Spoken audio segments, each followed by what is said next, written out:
We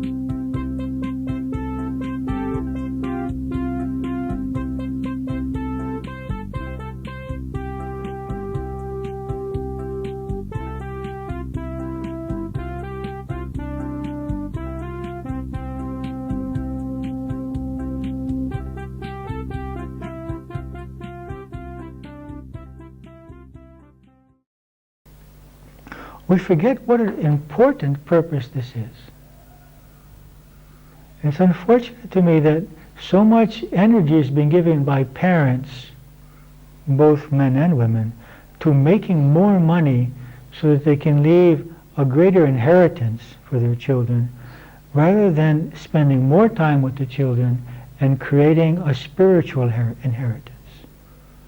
There's no greater occupation than the occupation of the parent. It's the most important occupation on the earth, because this is what furthers evolution. The way we bring up our children. So we must recognize this as one of the greatest life purposes, is being a parent. When you ask the purpose, I felt strongly this life was chosen to experience rejection by my mother and sister, and my final detachment, so that I can get on with my spiritual task. So here this person chose to incarnate with two souls who will reject her, and so that she can overcome this rejection and continue. My purpose in this lifetime is to learn patience and love of my fellow man, and to relieve loneliness by mixing with other people and showing compassion. So life purpose, to learn patience and love, and to help other people overcome their loneliness. I think my purpose in this life is to learn humility, that everyone inside is the same. There is no better or worse, to show and teach this. My purpose for this lifetime is to evolve from a me feeling to a we feeling, to accept responsibility, not to place any restrictions on other people. I am here in this period to help with the transition. My purpose is to overcome fear. My purpose is to become free from materialism and to combat negativeness, to combat male and female emotions for control, love, and strength. My purpose for this lifetime is to learn humility. I am here to learn, but also to teach and to help in this period of transition in history from the religious to the scientific to the spiritual life. My purpose for being born was to realize my own inner thoughts and independence. The time period was relevant due to women's liberation, because it was a time for women to find strength, influence, and independence in a man's world. Two more. I felt that this lifetime was chosen to experience abandonment, so that I could learn self-sufficiency. I came in this time because this part of the 20th century is very good for psychological growth, and I will develop my ability to teach and respond to others in this time period. The last one. When you asked the purpose, I realized it was to establish a new relationship with people I owed from damage I did to them in past lives. I am certainly now aware that my husband in this life is an alcoholic, and I understand that I must help him because I was unkind to him in a past life. So we can see that we come in order to learn and to grow and to serve. Now, the first step in being ready for death is to align our lives with our life purpose. The second step is to harmonize our relationships. That is, not so that if I leave today, I won't say, oh my God, I didn't fix my relationship with my father or my mother or my sister or my children. that I can leave today knowing that I have done whatever I could. Now, the relationship may not have been healed, but I did what I could to heal it. I forgave, I tried to communicate, I tried to work things out. This is very important because relationships are the number one area of learning. We have relationships, we have our body, we learn through our body, through our illnesses, and being concerned about our appearance, and our work. These are the three main areas of learning: relationships, work, and health, Pavla, health-appearance. So, very important is checking things out. Is there anything I haven't said? Is there anything I haven't done? We might start out with letters. We might start out with psychodrama, that is having someone play the part of the person I want to clear up my relationship with. And then after the letters and after the psychodrama, go face to face and clear accounts, clearing up accounts with all people in our lives. Forgiving, asking forgiveness, expressing our complaints if necessary, expressing our anger if necessary, but trying to come eventually into reconciliation with the others and with ourselves. Otherwise, very logically, we will be together in the next life with the same people, or people playing the same parts, if not the same people. So you either clear accounts now, or you clear accounts in the next life, or in 5 lives from now. At some point, it needs to be cleared. We have something to learn. Let's hear some of the answers from the people in Helen Wambach's study about who the people who they are with in this life were to them in the previous life. My mother was my sister in a past life. My father was a lover. My first son had been a grandfather in one lifetime of mine. My second son had been a father, and my daughter a friend. My second daughter I saw clearly as a mother of mine in a past life.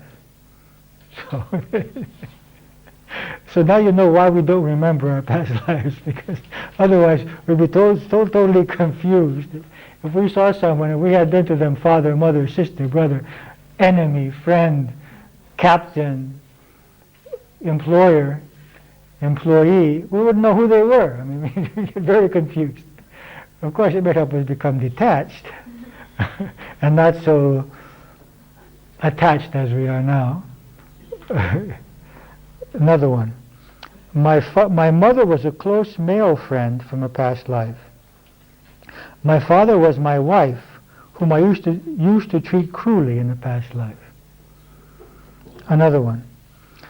I became aware that one of my previous lives, my mother killed both my father and myself. Neither she nor my father remember. I became aware, but somehow I always dreamed about this experience. Only now, as I see the relationships here in the hypnosis, have I freed myself. Another one.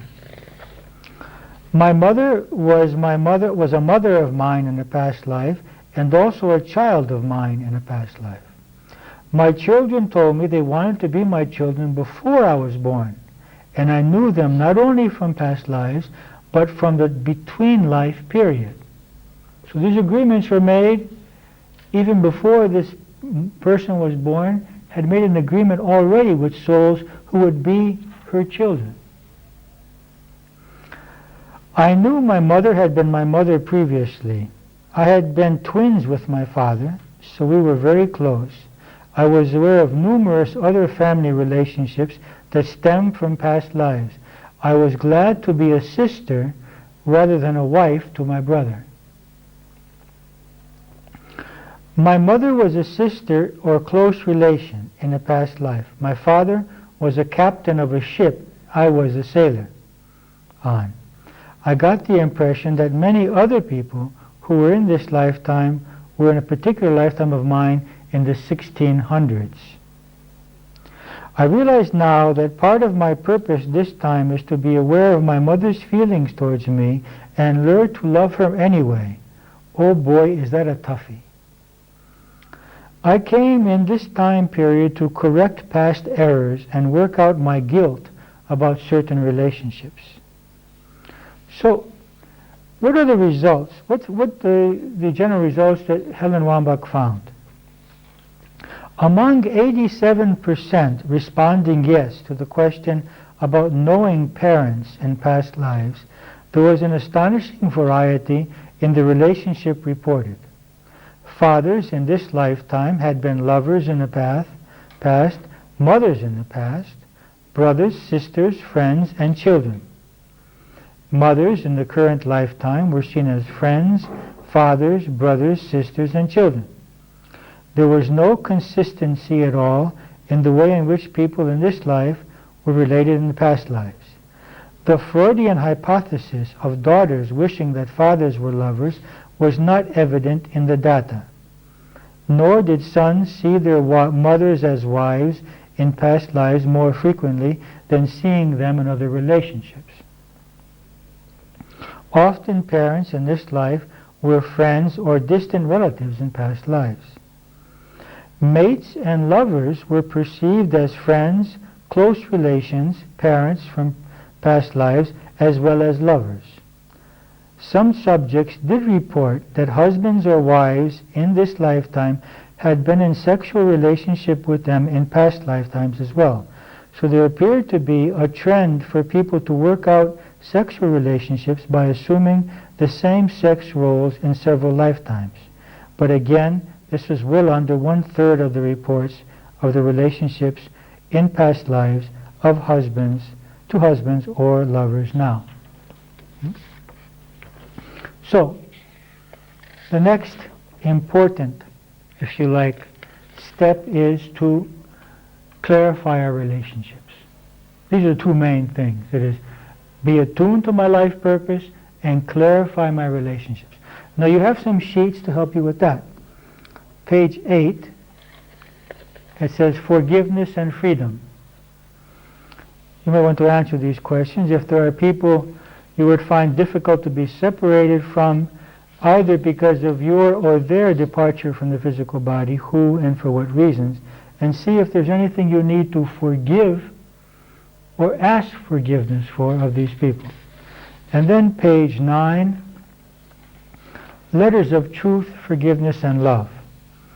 Now write a letter or a paragraph or more for each person, expressing whatever you feel that you need to communicate to them before departing from them.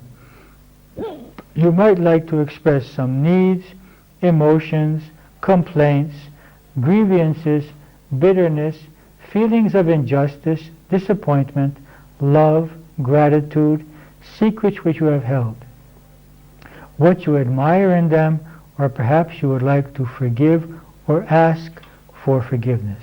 Try to be as honest and as specific as you can. You can write to each separately as you maintain the feeling that you are now about to be separated and will never again be in this specific relationship. Okay? Now, one exercise that we suggest for harmonizing relationships is to bring people with whom we have difficulty into our mind when we are meditating or doing relaxation or positive projection techniques, and to visualize them in light, to see light in them and around them, and to wish well for them. And if that is difficult, we suggest that you bring to mind 5 positive qualities of that person. So I start out by thinking, this person has these 5 positive qualities, and that opens our heart, and then we imagine them with light in them, and we send them light, we send them love. This is very important to do, and especially important to do concerning any people who we have negativity for.